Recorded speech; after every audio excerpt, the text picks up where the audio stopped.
नमस्कार दोस्तों, कैसे हैं आप? मैं हूँ गौरव और ये है ट्रांसफॉर्मेशंस।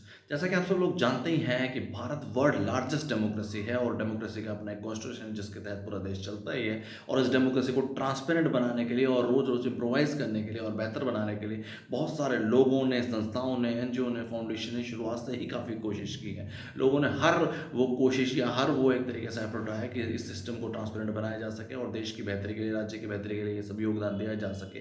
काफ़ी सारी एनजीओज़ हैं जैसे कि एडीआर है, एसोसिएशन फॉर डेमोक्रेटिक रिफॉर्म्स, जो कि एक एनजीओ है जो कि भारत के पॉलिटिकल एज़ और इलेक्टोरल सिस्टम को ट्रांसपेरेंट और स्ट्रॉन्ग बनाने के लिए काफ़ी काम करते ही हैं। उसके अलावा काफ़ी सारे लोग ऐसे जर्नलिज्म में हैं, मीडिया में हैं, उसके अलावा सोशल मीडिया पे काफ़ी सारे लोग इस तरीके की चर्चाएँ या सुबह-शाम डिस्कशंस करते हैं कि किस तरीके से और बेहतरी हो सके। बट ओवरऑल कोई निष्कर्ष नहीं निकल पाता, या कह सकते हैं ओवरऑल कोई कंक्रीट रिज़ल्ट नहीं आ पाता।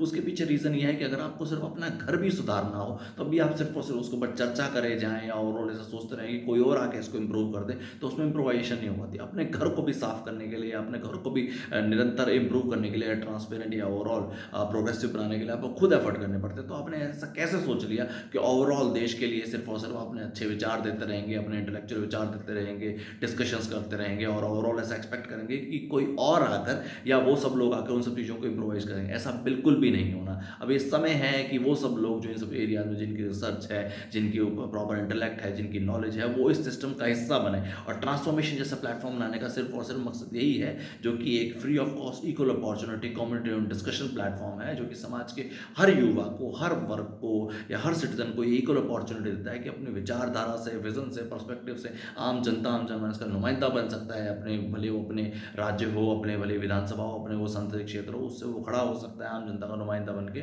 और जो डे टू डे बेस की प्रॉब्लम्स हैं, अपनी आने वाली पीढ़ियों की जो नई-नई चुनौतियाँ हैं, उन सबका सॉल्यूशन कर सकें। देखिए, जब तक हम खुद एफर्ट नहीं उठाएँगे, तब तक ओवरऑल सिस्टम में इम्प्रोवेशन नहीं हो पाएँगे। कब तक हम ये एक्सपेक्ट करते रहेंगे कि ये सब लोग जो सिस्टम का हिस्सा हैं और उसी विशिष्ट सर्कल के तहत कि यही बार-बार सत्ता में आएँगे और यही इन्हीं के फ़ोरफ़ादर्स फ़ादर्स सत्ता में थे और इन्हीं के बच्चे आगे चल के सत्ता में ही रहते रहेंगे और ये लोग इम्प्रोवाइज़ करेंगे।